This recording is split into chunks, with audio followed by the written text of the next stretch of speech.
Muito boa noite, caríssimos telespectadores da Record News em toda Santa Catarina. A partir de hoje, o programa todos os dias, de segunda a sexta-feira, tem um novo horário a partir das 22 horas e 40 minutos, mas também com um tempo maior para debates de temas de interesse de Santa Catarina.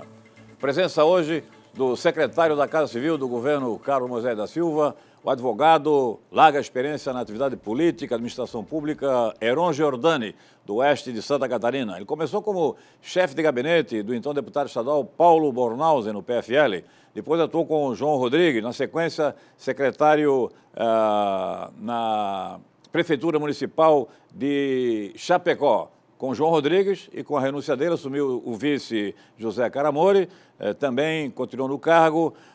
Em seguida, secretário da Casa Civil aqui em Florianópolis durante 2 anos, do Conselho de Administração da Celesc, 5 anos dedicado à atividade privada, fora da administração pública, e voltou há 2 anos como chefe de gabinete do presidente da Assembleia Legislativa, deputado Júlio Garcia. Agradecemos já de início a participação. Primeira vez que concede entrevista desde que assumiu o cargo no dia 1º de dezembro da Casa Civil de Santa Catarina, Heron Giordani. Uma boa noite para o senhor, muito obrigado mais uma vez pela sua honrosa participação aqui no nosso Conexão ND, secretário.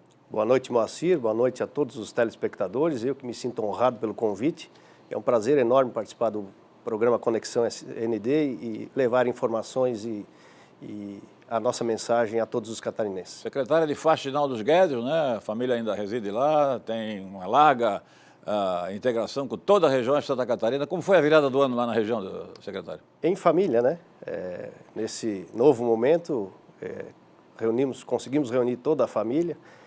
Meus pais, felizmente, né, conseguiram resistir à Covid, né? E pudemos passar o Natal e o Ano Novo juntos, o que nos rendeu boas emoções. Mês de dezembro, totalmente diferente também na sua vida pública, né, em Santa Catarina. Qual é o primeiro balanço, né, que você poderia dar desses 30 dias junto ao governador Carlos Moisés? 30 dias são um tempo talvez pequeno, curto para qualquer balanço, mas eu estou muito otimista, né, honrado pelo convite do governador e o respaldo que tive do Parlamento catarinense para assumir essa função, e quero dedicar muita força, muita energia e muito trabalho para que possamos fazer de 2021 e 2022 bons anos para todos os catarinenses. Bom, com a sua chegada no governo, o governador mudou, não é? Hoje está viajando para o interior do estado, participando de eventos, ouvindo prefeitos, jornalistas, lideranças da sociedade civil, a Assembleia Legislativa. Isso, segundo se informa, é resultado de conversas e de uma estratégia montada pelo senhor e pelo secretário Jorge Tasca, é isso mesmo? Olha, eu sou apenas um tijolinho nessa construção. O que eu vejo é uma vontade enorme do governador, nesse novo momento, de percorrer o estado, conversar com as forças políticas, com as entidades, com as instituições, com muito respeito a todas elas, e estar mais próximo do cidadão, dos problemas do estado, e estender esse braço do estado a cada necessidade que surja. Eu tenho sentido no governador Carlos Moisés uma forte disposição nesse sentido, e o que fazemos, eu e toda a equipe, é apenas incentivá-lo para que permaneça nessa linha e criar as condições, né, administrativas necessárias para que o estado possa, de fato, levar as notícias e as soluções para essas demandas. O que se observa a lideranças políticas, prefeitos e da Assembleia também, é de que essa mudança foi positiva para o governo e para Santa Catarina. O governador também, o senhor percebe que ele está satisfeito com essa nova mudança, porque ele ficou 2 anos praticamente isolado na Casa da Agronômica, né? Sem sombra de dúvidas, eu vejo o governador animadíssimo, e o governo tem esse papel, né? O governo precisa ser o animador do estado. O estado, muitas vezes, só não atrapalhando o desenvolvimento já faz grande coisa. E quando pega alguém motivado no governo, como está o governador Carlos Moisés nesse momento, nessa nova fase, com a equipe também motivada, isso tenho certeza que renderá bons frutos a todos nós. Secretário, quais são as prioridades agora para já essa arrancada de 2021 no governo catarinense? Não esquecendo, né, das demais atividades, dos demais campos temáticos, o governador definiu 3 linhas de ação para os próximos meses: a infraestrutura, a investimento em recursos hídricos e a retomada da economia em si. Iniciando pela questão dos recursos hídricos, que foi objeto, inclusive, da primeira viagem que o governador Carlos Moisés fez ao retomar o governo em dezembro, com o lançamento da ordem de serviço para a construção da adutora do Rio Chapecozinho, uma obra de 250 milhões de reais, que será realizada com recursos próprios, diga-se de passagem, fruto do ajuste interno que o governo conseguiu produzir na máquina. É uma obra que vai atender inicialmente 5 cidades do Oeste e vai acabar com um problema antigo de mais de 20 anos da falta de abastecimento de água dos períodos de estiagem que com frequência tem ocorrido. Xanxerê, Xaxim, Cordilheira Alta, Chapecó serão atendidos, e sobretudo Chapecó, que é a maior cidade dessa região, com uma solução definitiva para os próximos 50 anos, Moacir. Então, a Casan sempre investiu nos últimos anos muito em tratamento, coleta e tratamento de esgoto. Foi a sua prioridade. E nesse período não houve investimentos nessa área de produção, adução, tratamento e distribuição de água potável. O governo entra agora com uma linha muito forte de atuação nesse setor. A Casan está preparada para suprir essa demanda com fortes investimentos. O governo do estado já fez um aporte de capital de 65 milhões para início e a execução dessa obra nesse primeiro ano e fará nos próximos 2 anos, que é o tempo de execução dessa obra, o aporte necessário à conclusão dela e demais obras que surgirão na mesma linha.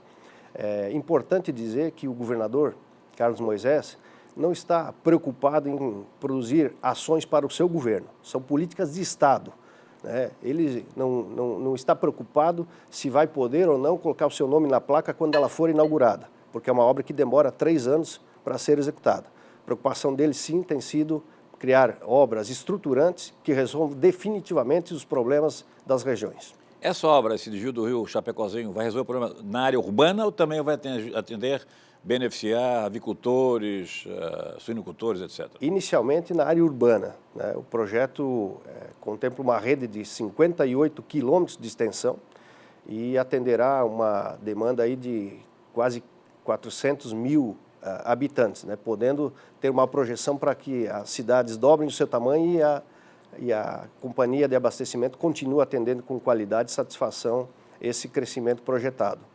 O governo do estado, através da Secretaria da Agricultura, lançou, na mesma viagem que o governador fez ao Oeste, a primeira de uma série de viagens que fez nessas primeiras 3 semanas de dezembro do ano passado, programas para incentivar a perfuração de poços artesianos nas comunidades rurais. Então, é um outro braço do Estado que está sendo levado a essas comunidades para também resolver e mitigar o problema da falta d'água nessas regiões quando a estiagem ocorre. Secretário, ainda nessa área do setor agrícola e também da área urbana, está uma reivindicação antiga em relação a licenças ambientais na Fátima, atrasadíssimas, e aí freando, represando investimentos bilionários aqui em Santa Catarina. Alguma novidade nessa área, inclusive lá em relação ao Oeste Catarinense? O governador do estado comandou uma reunião na semana retrasada com representantes da Frente Parlamentar que cuida dessa matéria na Assembleia Legislativa, representantes da SEMA, do IMA e da Casa Civil, e representantes da APESC, uma associação de produtores de energia elétrica no estado de Santa Catarina. Nós temos hoje, dados da APESC, cerca de 77 projetos em andamento, aguardando licenciamento, em qualquer uma das fases. E um investimento estimado em 2,4 bilhões de reais, aguardando um posicionamento do governo ou da burocracia dos governos, para poderem ter início no Estado. O governador determinou a criação de uma comissão que será chefiada pela Casa Civil e daremos start a esse trabalho na próxima semana para copiar modelos de funcionamento da análise de procedimentos que estão dando certo em outros estados, a exemplo do Rio Grande do Sul, do Paraná e de Goiás, em que processos administrativos foram simplificados e conseguiram dar vazão de maneira mais ágil, mais rápida, a esses investimentos que são importantíssimos para o Estado. A geração de emprego para a construção de uma PCH, de uma CGH, ela é toda gerada no Estado de Santa Catarina. O imposto gerado com a produção de energia também fica toda no Estado de Santa Catarina. É preciso pôr a mão nesse negócio e essa decisão o governador já tomou, trazendo todos os atores para dentro de um grupo de trabalho que em 60 dias com certeza já apresentará os primeiros resultados. Pela avaliação preliminar que o senhor tem e dentro do próprio governo, esse represamento é consequência de uma burocracia exagerada, legislação complexa demais, conflito de legislação federal, estadual e municipal, falta de gente no Instituto do Meio Ambiente, na antiga Fátima. Onde é que está a origem disso, hein? O conjunto desses fatores, né? Não há como elencar apenas um fator que gere esse problema burocrático, né? Essa morosidade toda. Há uma série de fatores, o governo precisa compreendê-los e ir resolvendo cada um ao seu tempo para poder dar a celeridade necessária. Nós temos, sim, uma deficiência de pessoal, mas temos também uma lei federal, Moacir, a 173, de 20 de maio do ano passado, que impede o governo de gerar aumento na folha, inclusive com a convocação de servidores, a não ser a reposição de servidores nesse período. Então, isso gera uma dificuldade para ampliarmos os quadros técnicos para a análise desse processo. Nós temos também um problema de incentivo ao profissional. Há uma expectativa do quadro de técnicos por um plano de cargos e salários, um plano de carreira há muito tempo. É necessário que o governo reconheça o trabalho desses técnicos valorosos, né, que muitas vezes colocam a sua assinatura lá e ficam respondendo tempos e tempos, né, perante os órgãos de controle por análise que nessa área às vezes chega a ser até subjetiva, né, e a gente precisa reconhecer e valorizar esses profissionais. Há também a burocracia exagerada, né? Nós precisamos descentralizar algumas decisões, conveniar com municípios, algumas que sejam possíveis, né, e passíveis de serem delegadas aos municípios, e todo esse levantamento nós faremos agora nesse grupo de trabalho, visando acelerar e dar vazão a esses 77 processos que estão sob análise no governo do Estado. O senhor falou em 3 linhas, a primeira foi recursos hídricos, a segunda... Infraestrutura. Isso.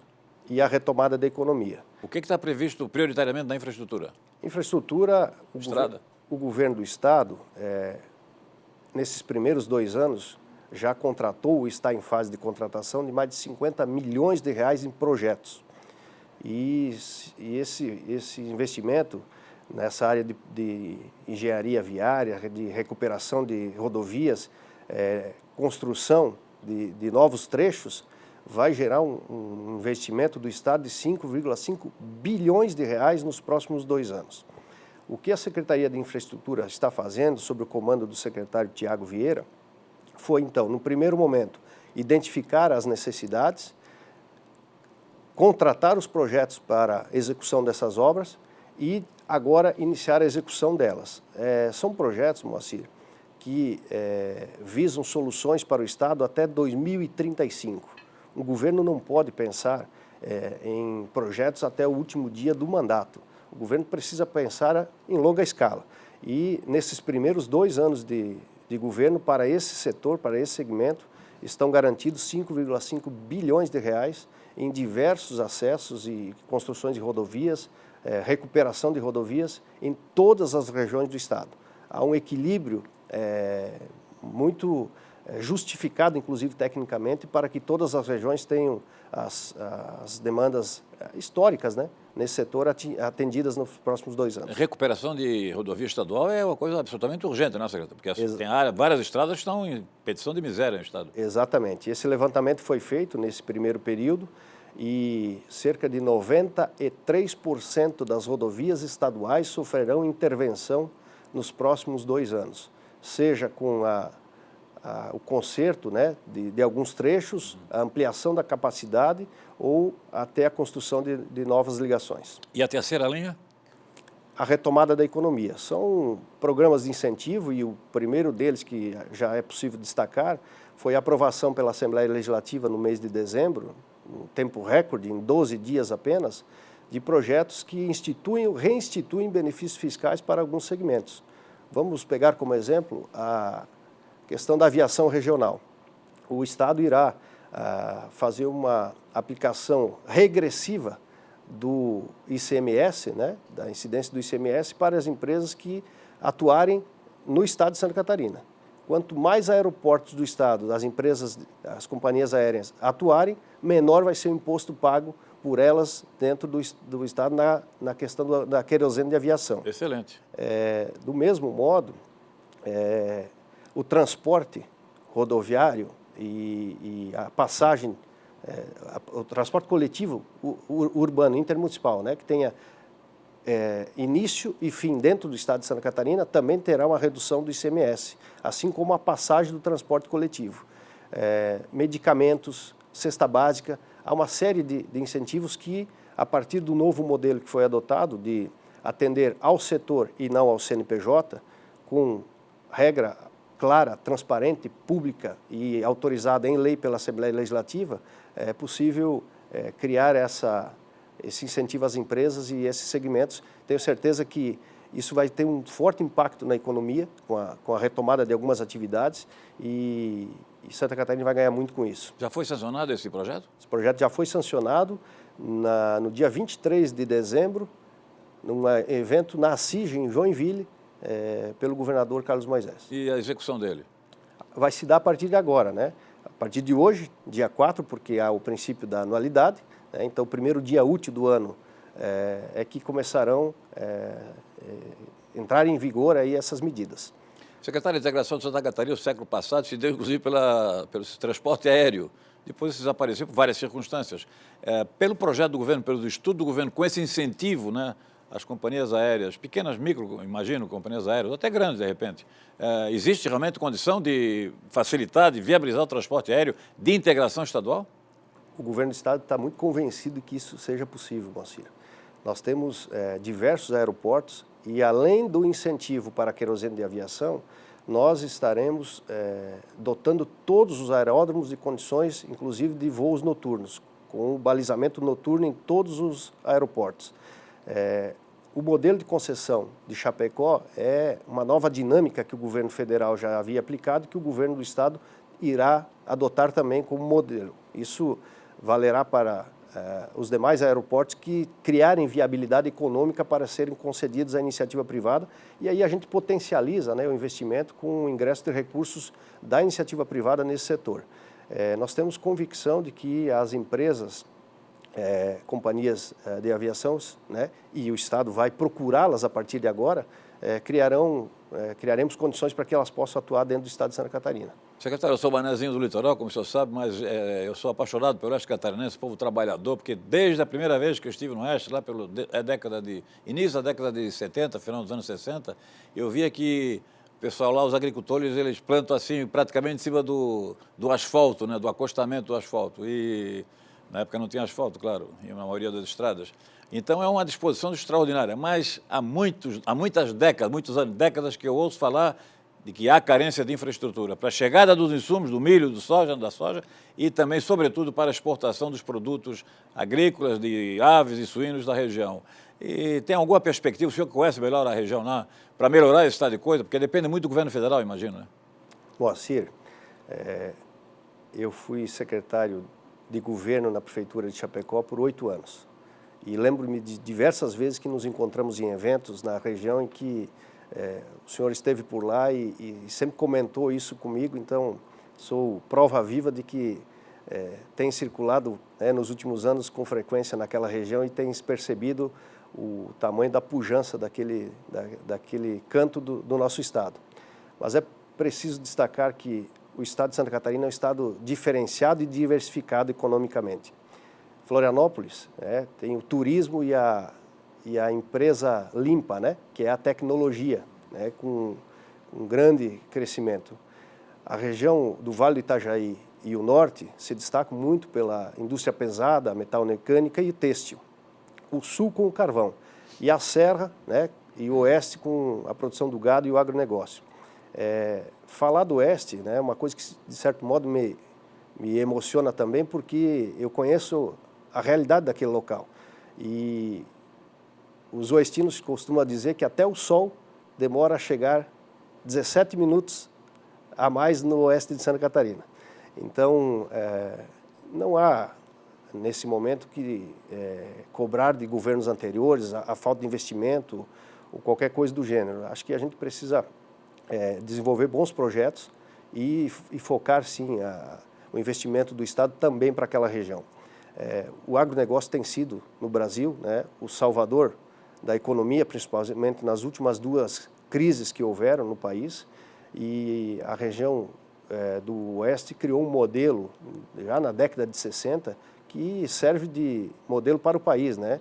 Do cooperativismo, da integração, e esse modelo precisa, sim, do aporte do Estado, do braço do governo, né? Para dotar de condições para escoamento da produção. É só o que eles pedem, né? E é o que a gente precisa e pode fazer. Os municípios e os estados não têm, por conta própria, condições de dar atender as necessidades nessa área, porque os investimentos são muito elevados. Mas precisamos unir esforços, buscar a bancada catarinense, os senadores, para, quem sabe, criarmos nesse momento, no futuro, as condições necessárias para resolver esse problema que é histórico, sim. No ano passado, o governo mandou para a Assembleia um projeto que recebeu muitas emendas, muitas contestações, magistrados, Polícia Civil, Polícia Militar, Ministério Público e outras corporações, que trata da reforma da Previdência. E aí o projeto foi retirado. Qual é a informação atualizada que o senhor tem sobre o projeto? Ele volta para a Assembleia Legislativa? Em que condições ele volta, se voltar? A reforma da Previdência é necessária, moço. O governo federal já fez a sua e estimulou os estados que também produzissem as reformas estaduais. Inclusive, havia um prazo para isso que depois acabou sendo flexibilizado. Santa Catarina já havia cumprido a alteração da alíquota e, por essa razão, não houve a necessidade de aprovar a reforma no calendário anterior. Ocorre que aquele projeto, ele, a meu ver, foi um projeto tímido, e a sua construção talvez não foi feita de maneira politicamente adequada.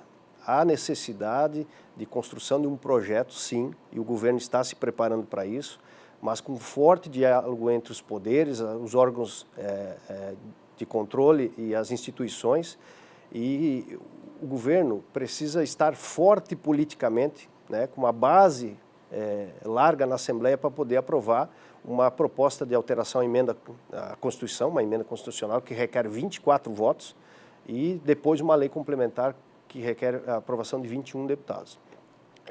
Naquele momento em que foi enviado, o governo estava fragilizado, Moacir, há que se reconhecer, e não conseguiu avançar nas negociações, a ponto de as categorias se mobilizarem, pressionarem parlamentares e a proposta original, que já era tímida, acabar sendo desfigurada, digamos assim, a ponto de não criar a solução necessária que uma reforma previdenciária requer. Ninguém viu um projeto de reforma previdenciária pensando em criar benefícios.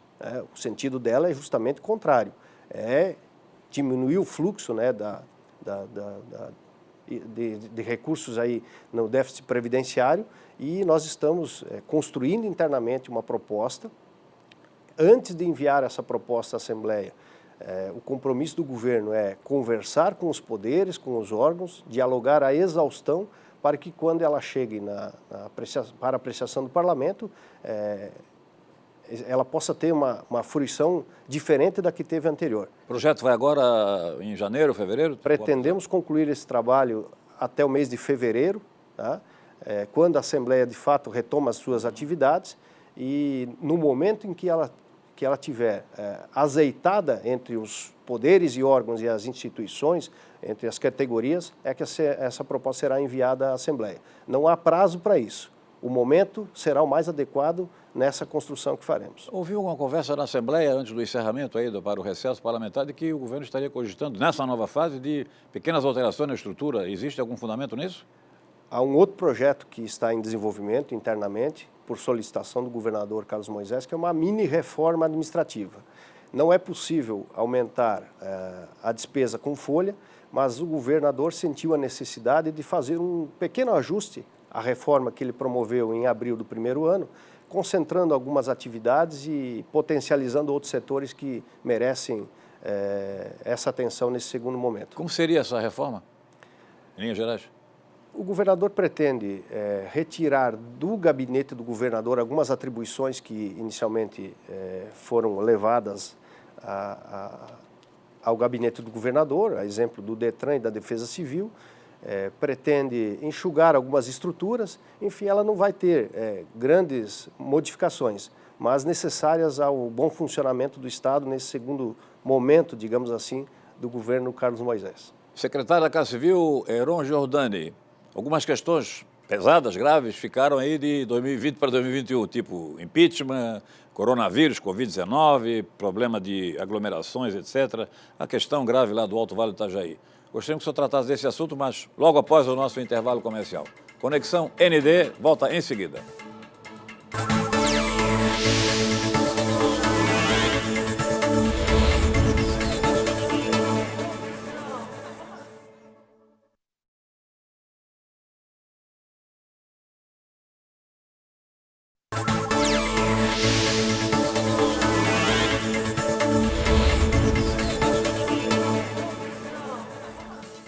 Este é o Conexão ND pela Record News. Em seguida também poderá ser assistido pelo portal ND+, e também pelas redes sociais para o Brasil e Santa Catarina, o Brasil e o Mundo. Secretário Heron Giordani da Casa Civil do governo Moisés, que já marca presença com várias mudanças de postura e de presença efetiva da administração estadual em Santa Catarina. O inquérito da Polícia Federal, que o segundo impeachment está aguardando. O senhor tem alguma notícia? Já chegou aqui a Santa Catarina, ao Tribunal Especial de Julgamento? Qual é a sua avaliação sobre essa pendência agora para o ano de 2021? O segundo processo de impeachment, que apura a eventual participação do governador na compra dos respiradores, é um tema polêmico que requer cuidado e muita prudência. E com essa prudência, o relator dessa matéria na comissão da Assembleia Legislativa, que também faz parte do Tribunal Especial de Julgamento, o deputado Valdir Cobalcini, requereu, através de uma diligência, que fosse juntado aos atos o relatório da Polícia Federal, que conclui que não houve participação do governador Carlos Moisés na aquisição desses respiradores. Portanto, livrando o governador, né, desse fato, dessa imputação. O presidente do Tribunal Especial solicitou ao STJ e à PGR o cumprimento dessa diligência e até o início do recesso forense ela não havia sido cumprida. Pelo que tenho de informação, no dia 7, portanto nessa semana, retomam as atividades do Judiciário e daí saberemos se foi cumprida ou não e qual a previsão que teremos para a marcação desse segundo julgamento do processo de impeachment. Pelo que o senhor percebe, o governador está tranquilo em relação a essa matéria aí? Qual é a... Sinto o governador muito confortável, muito tranquilo em relação a isso. Aliás, estranhamente, né, uma coisa que muita gente estranhou, no primeiro impeachment, né, já estava lá com praticamente votos garantidos, a exceção da adesão do deputado Sargento Lima, né, do PSL, ele ficou com uma tranquilidade, com uma calma, assim, que espantava todo mundo, né, quer dizer, até no dia da votação, pegou o helicóptero, foi fazer uma viagem para o sul do estado com a deputada Paulinha. É da natureza dele essa tranquilidade, assim, fantástica? Eu acho que as pessoas têm tranquilidade quando não temem, quando não devem, né? Eu acho que essa tranquilidade do governador, sobretudo nesse segundo processo, com o qual eu estou conseguindo conviver quase que diariamente e tenho percebido isso de fato, é porque ele está convencido, né? Ele sabe o que fez e o que não fez. E está convencido que não há participação e motivação alguma para levar a um eventual afastamento e decretação de perda do mandato nesse processo. Então, com essa falta de preocupação é que gera essa tranquilidade, né, que todos se assustam, mas que é natural do governador Carlos Moisés. A Assembleia Legislativa saiu muito prejudicada politicamente perante a opinião pública com essa decisão que foi tomada em relação ao encaminhamento do pedido e à rejeição do primeiro pedido do Tribunal Especial? Eu não vejo dessa forma, porque a Assembleia Legislativa não foi autora de nenhum processo de impeachment, de nenhum dos pedidos de impeachment. A Assembleia teve, como fez, de cumprir o seu papel, de dar prosseguimento a processos que chegaram até a mesa do presidente. Alguns defendem o contrário, mas o que faria o presidente numa situação dessa? Colocaria todos os processos na gaveta e fecharia os olhos às denúncias que, naquele momento, precisavam de apuração?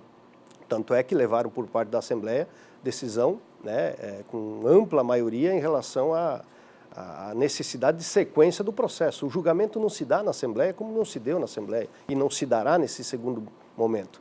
A Assembleia cumpriu o seu papel. A autoria dos pedidos surgiram cidadãos, né, com formação, com prova de cidadania e que foram apreciadas pela Assembleia, que teve o seu papel cumprido. Não vejo no desfecho desse processo como um desgaste ao Parlamento. Virada do ano também teve outra matéria muito polêmica, que foi exatamente a decisão do governador de flexibilizar a atividade turística, né, especialmente rede hoteleira, eventos e tal, e depois a iniciativa do Ministério Público, a ação civil pública na Justiça, que foi concedida aí a liminar pelo juiz da vara da Fazenda Pública Capital. E aí o desembargador Raulino Brunig, segundo os agentes econômicos envolvidos numa decisão corajosa, considerada histórica, né, restabeleceu plenamente a segurança jurídica e prevaleceu os decretos do governador. E aí o Ministério Público entrou com o segundo pedido, foi rejeitado, e ontem entrou com o terceiro pedido, foi rejeitado ontem à noite pelo desembargador Alexandre Vanet. Qual é a leitura do governador a respeito e do governo a respeito dessa polêmica? O judiciário está invadindo aí a... Moacir, para compreendermos o presente, é sempre bom dar uma espiadinha no passado. Sim. O governador Carlos Moisés foi ousado, corajoso e precursor no Brasil ao tomar a decisão lá em março de determinar a restrição ao funcionamento de algumas atividades. Era necessário naquele momento. Só que desde abril o governo vem permitindo parcial ou totalmente a retomada das atividades. O governador e o governo não mudou de posição recentemente.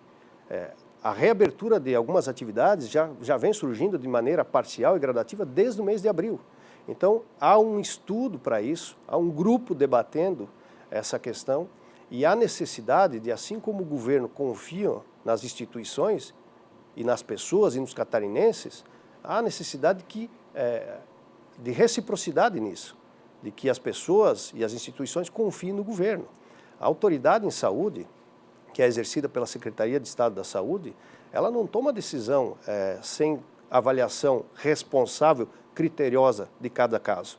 Ela se assessora com alguns órgãos, que são consultivos e não deliberativos, a exemplo do COIS, para a tomada dessas decisões. E o governo está entendendo que o vírus está em todas as partes. Não é possível penalizarmos o setor A ou B somente.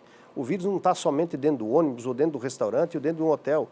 Há necessidade de que a população se conscientize, e eu acho que todo mundo sabe o que é certo e o que é errado. Só que chegou um ponto, depois de 10 meses, que os catarinenses, os brasileiros, o mundo cansou, e é preciso conviver com essa realidade, de maneira responsável, adotando as medidas recomendadas pelas autoridades em saúde, os protocolos, mas que todas as atividades precisam funcionar ou voltarem a funcionar gradativamente.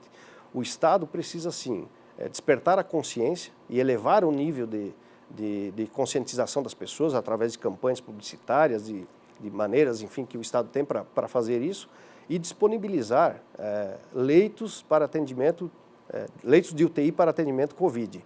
Essa é uma necessidade que o Estado não pode delegar, seja na estrutura própria, nas unidades dos hospitais filantrópicos ou até mesmo nas unidades privadas, se for o caso. O Poder Executivo tem muito mais estrutura, mais dados científicos, técnicos, né, na área da saúde, para definir o que pode e não pode ser aberto. É isso aí, não é? O Ministério Público não tem a mesma estrutura, não tem o mesmo nível de conhecimento, teoricamente falando. Eu não posso afirmar se tem ou não tem, mas eu defendo que as decisões que o Estado vem tomando, elas são calcadas em decisões técnicas e responsáveis. E legislação federal, pelo que eu sei também. Com legitimidade para prerrogativa do governador. Exatamente. De acordo. Agora, outra coisa, secretário, o setor de turismo, né, a cadeia hoteleira, eventos, parques temáticos, ficaram 9 meses sem qualquer tipo de atividade. A rede hoteleira com restrições gravíssimas. E agora, na época que era para recuperar um pouco da economia, garantir emprego, né, evitar o desemprego, e aí houve essa decisão aí, quer dizer, uma coisa meio contraditória também, né? O debate em relação aos hotéis, Moacir, se deu porque havia uma autorização para funcionamento com 30% da capacidade. Ora, será que deixando um quarto ocupado e 2 vazios seria a solução? 1/3 da capacidade? Estamos falando disso. O que os técnicos entenderam é de que o regramento para o funcionamento dos hotéis tinha que se dar, sobretudo, nas áreas comuns. Claro. nos restaurantes, nos cafés. Ali é que está o risco, né? Ali é que está o risco. Não é deixando 2 quartos fechados a cada 3 que vai impedir que o vírus circule, né? Então, a decisão, como eu digo, né, e como eu disse, reitero, ela foi técnica, científica, bastante discutida e responsável. E o Estado está muito convencido de que nenhum setor precisa ou poderá pagar sozinho, ser penalizado sozinho por conta da existência desse problema. E o curioso é que na virada do ano que não se viu nenhum tipo de concentração, aglomeração pesada em nenhum hotel de Santa Catarina. Pelo menos eu na rede social não constatei nada, não recebi nenhuma denúncia. Gostaria que o senhor até também confirmasse ou não essa informação. E, em contrapartida, né, nas praias e baladas e restaurantes de praias e até no interior, foi uma coisa escandalosa em termos de aglomeração, né? Até muito preocupante, secretário, é isso? Nós vimos, né, nessas últimas horas aí, cenas de muita imprudência, tá? Sobretudo na região litorânea, né, pela concentração aí das pessoas que vieram passar Natal, Réveillon aqui nas praias. O Estado tem 7 milhões de catarinenses. Eu quero crer que isso é uma exceção à regra, né? Não vejo isso como uma regra, mas as cenas são preocupantes, há necessidade da intensificação da fiscalização e o Estado sozinho não consegue, não pode fiscalizar, há necessidade, como essa fiscalização ela é pertencente à vigilância sanitária, que os municípios também deem a mão, né, com a fiscalização através da vigilância, das guardas municipais, com a chamada para apoio da Polícia Militar e dos órgãos de fiscalização do Estado. Somente dessa maneira que a gente vai conseguir mitigar esses riscos. Agora, a minha leitura é de que não há fiscalização capaz de que a população resolver se aglomerar, como aconteceu nessa virada do ano, em muitos lugares, de exercer uma fiscalização efetiva. Nem com a união de esforços de Estado, município, só que for um estado de guerra com exército, marinha, aeronáutica e tal. Então, eu imagino, secretário, que a conscientização que é fundamental, concorda? Por isso, o governo tem alguma iniciativa nessa área aí? Por isso a necessidade de conscientização. O governo do Estado já iniciou uma campanha de conscientização e vai intensificá-la agora nos próximos dias. A vinda e a expectativa da imunização, né, através das várias vacinas que estão anunciadas aí, se Deus quiser, e o Ministério da Saúde for ágil, né, para que ocorra a partir do mês de janeiro já, eu acho que vai conseguir trazer um pouco mais de tranquilidade para a sociedade. Agora, o governo está preparado para a vacina? Estamos na iminência, Moacir, de causar uma desobediência civil. Nós vimos o que aconteceu em Manaus, né, onde o governo tentou administrativamente forçar o fechamento do comércio, das atividades, e a população foi à rua. Então nós temos que compreender... Búzios. Nós temos que compreender a voz e o silêncio das ruas, tá? E governar é exatamente isso, é compreender, ouvir a voz das ruas e adequar as medidas a essa realidade. Então, o programa de vacinação, ele é nacional, sempre foi. O que o Estado está preparado é para criar as condições, né, para aplicar essa vacina na medida que ela for oferecida. Tá? Então, toda a logística, a estratégia de armazenamento, de distribuição e aplicação das vacinas, o Estado já está adotando todas as medidas para que possa exercer na plenitude assim que forem oferecidas as vacinas. Secretário, presidente Getúlio, Ibirama, Rio do Sul. Mas, presidente Getúlio, principalmente, alguma medida agora no início do ano aí para a execução dos programas que foram aprovados pelo governo? Santa Catarina tem sido, infelizmente, suscetível, né, a essas intercorrências climáticas que causam danos a algumas regiões, a algumas cidades, a empresas e, sobretudo, à vida de alguns catarinenses. E o governador, muito sensível a isso, pois esteve sobrevoando num primeiro momento com o presidente Bolsonaro e logo após visitou aquelas cidades numa segunda tentativa, né, porque no primeiro dia dessa ocorrência já havia tentado e por condições climáticas desfavoráveis não conseguiu chegar até a presidente Getúlio, desenvolveu já algumas ações para mitigar aí o sofrimento dessas pessoas. A primeira delas os convênios que tramitavam no governo do estado para esses municípios, o governador determinou já o encurtamento do cronograma de pagamento e o repasse imediato dos recursos a essas cidades. A exemplo de Presidente Getúlio, que havia um programa de revitalização do centro da cidade, em que o projeto total era de 3,3 milhões e só uma parcela havia sido repassada até dezembro, no valor de 300 mil, por determinação do governador, e assim foi feito no dia 28 de dezembro. O restante do valor já está disponível na conta da Prefeitura Municipal para desenvolvimento das ações daquele projeto.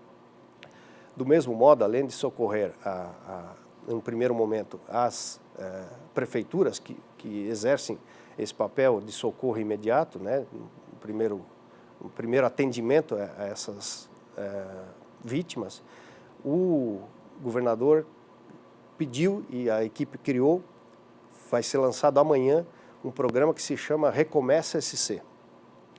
Ele vai subsidiar o juro, pagar 100% do juro, para todas as empresas que se enquadrarem, que forem atingidas por esses eventos, num crédito de 40 a 250 mil reais, a custo zero, com 12 meses de carência e 36 meses de prazo para amortização.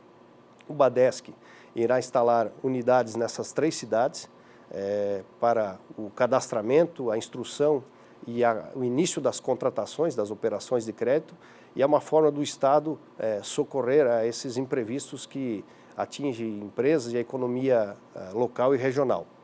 Então, é mais uma ação que foi encaminhada e encomendada pelo governador Carlos Moisés e que o Estado, aportando 5,3 milhões de reais, viabilizará até 30 milhões nessa operação de crédito. Importante, Moacir, só para frisar, que esse programa não é específico, não será específico para essas 3 cidades.